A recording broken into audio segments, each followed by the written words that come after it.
దేవునికి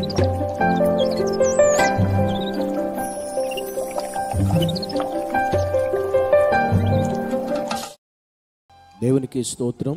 ఆయన పరిశుద్ధమైన నామానికి మహిమ కలుగునుగాక. దేవుని అనుదిన వాక్యాన్ని మనం ఈరోజు చదువుకుని ధ్యానం చేద్దాం.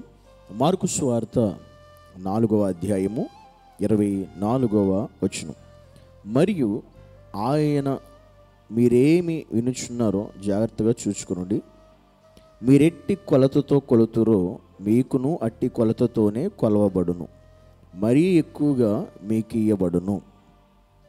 దేవుడు మాట్లాడుతున్న మాట ఏంటంటే, మీరు ఏ కొలతతో కొలబడుతున్నారో మీకు కూడా ఆ కొలతే అని దేవుడు మాట్లాడుతున్నాడు. అంటే దాని అర్థం ఏంటంటే, మన జీవితంలో మనం ఎట్టి కొలత కలిగి మనం ఉన్నామో, అంటే మనుషుల పట్ల, మన తోటి వారి పట్ల, ఇరుగురు పట్ల, దేవుని పట్ల మనం చేసే ప్రతి పని కూడా, ప్రతి విషయం కూడా ఎలాగ మనం ఏ ఉద్దేశంతో చేస్తున్నామో, ఎంత శ్రద్ధగా చేస్తున్నామో, ఎంత నమ్మకంగా చేస్తున్నామో, తిరిగి అదే కొలతతో దేవుడు మన జీవితంలో కూడా అదే కొలత కొలిచి మనకి ఇస్తాడంట.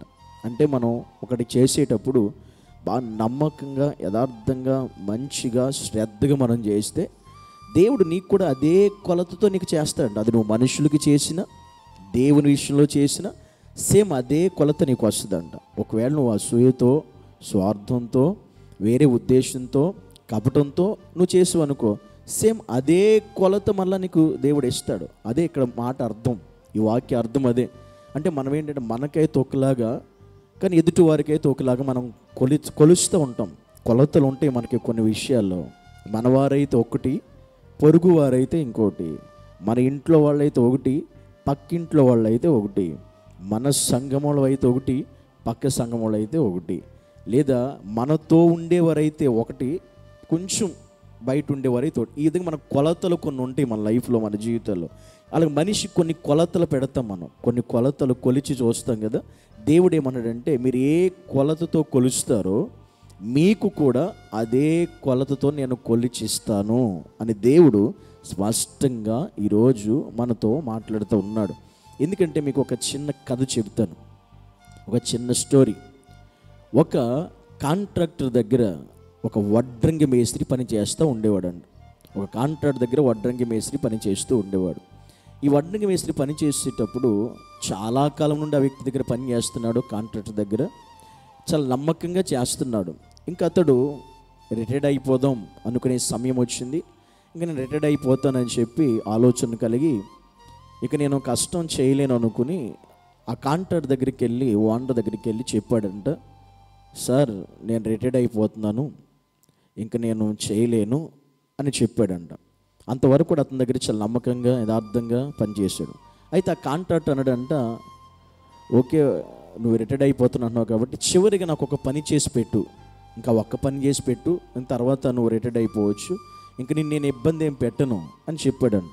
సరే సరే ఏం చేయమని చెప్పనంటే, చివరిగా ఇంతవరకు ఇన్ని ఇల్లు నిర్మించావు కదా, ఇంకొక పలానా స్థలంలో, పలానా ప్లేస్లో నాకు ప్లేస్ అక్కడ ఒక చివరిగా ఆ యొక్క ఇల్లు ఒకటి మాత్రం నాకు నిర్మించి పెట్టే, ఇంకా ఒక తర్వాత నేను ఇబ్బంది పెట్టను, అది ఒక్కటి నాకు కట్టిపెట్టి చాలు అంటే, సరే అని చెప్పి ఇక తను ఇంట్రెస్ట్ లేదు, ఇంకా తను చేయలేని మనసు లేదు, కానీ చాలా కాలం నమ్మకంగా చేశాడు కనుక ఇక కాదని లేక సరే అని ఒప్పుకున్నాడంట. ఒప్పుకుని ఎలాగోలాగుని అప్పగించిన ఆ ఇంటి పనిని అంతా కూడా త్వరగా చేసేసి ముగించేసి ఓనర్ కాంట్రాక్టర్ని పిలిచి అప్పగించేశాడంట. సార్ మీరు నాకు అప్పగించిన ఈ పని కూడా అయిపోయింది, ఇంక నేను వెళుతున్నాను అని చెప్తే, అప్పుడు ఆ కాంట్రాక్టర్ అన్నాడంట, ఒక నిమిషం ఆగు, ఈ ఇల్లు నేను నీకు గిఫ్ట్గా ఇస్తున్నాను, తీసేసుకో అన్నాడంట.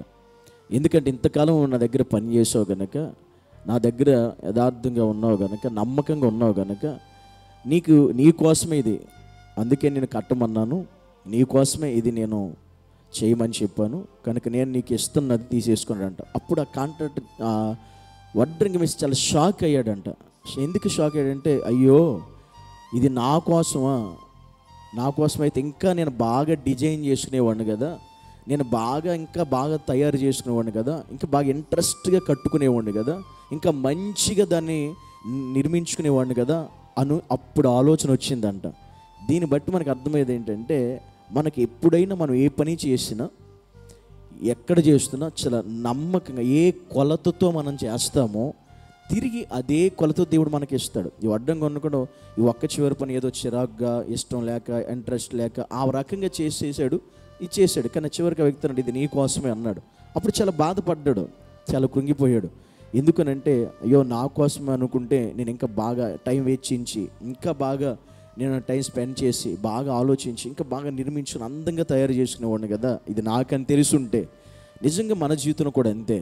దేవుడు ఎప్పుడైనా మనం ఎలాగా, ఏ ఉద్దేశంతో ఏది చేస్తామో, ఏ ఉద్దేశంతో ఏ పని చేస్తామో, మన జీవితంలో మనం వ్యక్తిగతంగా కూడా దేవుడు మనల్ని అదే కొలత ఇస్తాడు మనకి. అందుకనే మన చేతికి ఏది అప్పగించబడినా, ఏది దేవుడు మనకు అనుగ్రహించ దానిని మనం ఇష్టంగా, హృదయపూర్వకంగా, నమ్మకంగా, యథార్థంగా మనం ఏ కొలతతో చేస్తామో తిరిగి ఆయన దీవెన, ఆయన ఆశీర్వాదం మన జీవితంలో దేవుడు అదే కొలతతో మనకి ఇస్తాడు. కనుక ప్రతి ఒక్కరూ, నీవు కూడా ఎక్కడ ఉంటున్నావో, ఏం చేస్తున్నావో, ఏ రకంగా ఉంటున్నావో, ఏ కొలతతో నువ్వు కొలుస్తున్నావో, అది మనుషుల్లో మాటల విషయాలు కానీ, సహవాస విషయాలు కానీ, దేవునితో ఉండే విషయాలు కానీ, నీ ఇరుగు పొరుగు వారి విషయంలో కానీ, నీ పైన ఉన్న వారి విషయంలో కానీ, అన్ని విషయాల్లో నువ్వు కొలిచే కొలత చాలా ప్రాముఖ్యమైంది. ఆ కొలత నువ్వు సరిగ్గా కొలిచి నువ్వు ఉంటే తిరిగి అదే కొలత నువ్వు పొందుకుంటావు.